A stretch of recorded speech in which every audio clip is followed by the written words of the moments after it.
एक काम करें, अभी यहाँ रुकें और सोचें। आज आपसे किसी ने पूछा कि आप कैसे हैं और आपने क्या जवाब दिया? ठीक हूँ, सब ठीक है।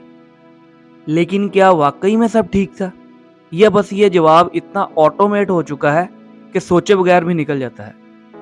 ये जुमला मैं ठीक हूँ हम इतनी बार बोलते हैं कि अब ये एक हैबिट बन चुका है।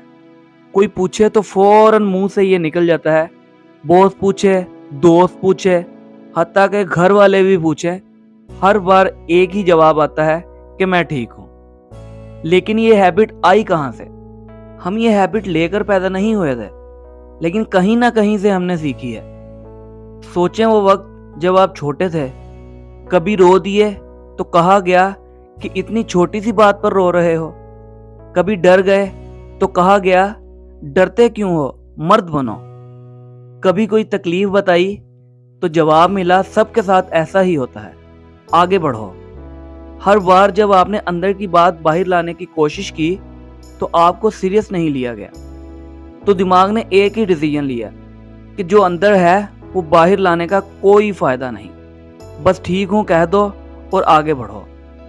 और यही वो लम्हा था जब मैं ठीक हूं एक झूठ नहीं, एक सर्वाइवल स्ट्रैटेजी बन गया।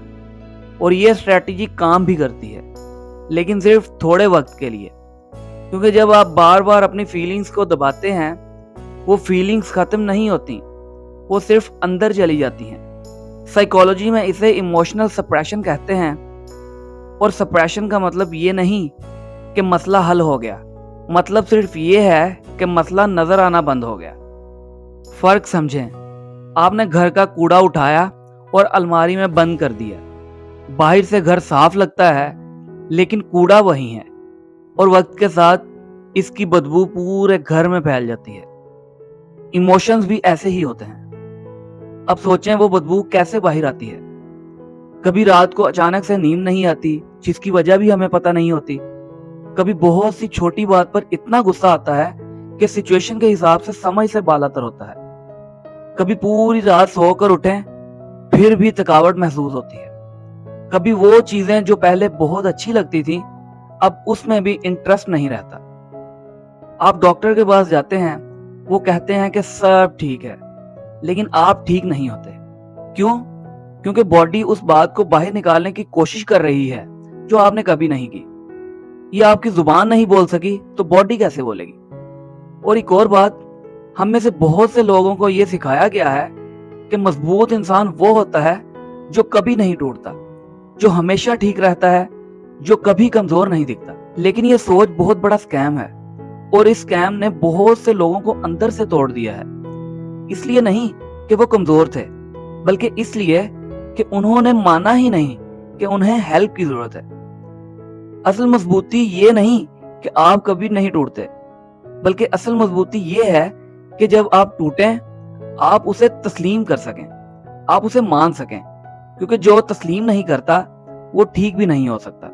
और सबसे डेंजरस चीज ये है कि जब हम बहुत देर तक मैं ठीक हूं कहते रहते हैं, एक वक्त आता है जब हम खुद को ये यकीन दिलाने लगते हैं कि सब ठीक है, और हत्ता के खुद को भी झूठ बोलने लगते हैं। और ये सबसे ज्यादा नुकसानदेह चीज है, क्योंकि जब तक आप खुद नहीं मानते कि सब ठीक है, तो आप उसे ठीक भी नहीं कर सकते। आपको उसका स्टार्टिंग पॉइंट ही नहीं मिलता कि कहां से ठीक करूं। तो क्या करें? मैं ये नहीं कह रहा कि हर किसी के सामने दिल की बातें शेयर करें, क्योंकि हर कोई सुनने के काबिल नहीं होता, और हर जगह वो स्पेस भी नहीं होती। लेकिन कम से कम एक काम करें कि खुद से ऑनेस्ट रहें। जब अंदर से अच्छा ना लग रहा हो तो खुद से माने कि आज मैं ठीक नहीं हूं। ये जुमला किसी को बोलने की जरूरत नहीं, लेकिन खुद से जरूर कहें, क्योंकि यही वो लम्हा है जब चीजें बदलना शुरू होती हैं। हीलिंग किसी बड़े मूवमेंट से शुरू नहीं होती, ये थेरेपी से शुरू नहीं होती, किसी बड़े फैसले या सबको कुछ बताने से नहीं ठीक होती। ये उस एक छोटे से लम्हे से शुरू होती है जब आपने अकेले में, खामोशी में खुद से माना कि मैं ठीक नहीं हूं। कोई नहीं सुनता इस लम्हे को, कोई देखता नहीं, लेकिन वो लम्हा सबसे ज्यादा अहम होता है। क्योंकि जब तक आप खुद नहीं मानते, कोई और आपकी मदद नहीं कर सकता। कोई डॉक्टर, कोई दोस्त, और हत्ता कि कोई भी नहीं। शुरुआत हमेशा वहीं से होती है जहां आप खुद के साथ ऑनेस्ट होते हैं। बस वही वो लम्हा काफी होता है।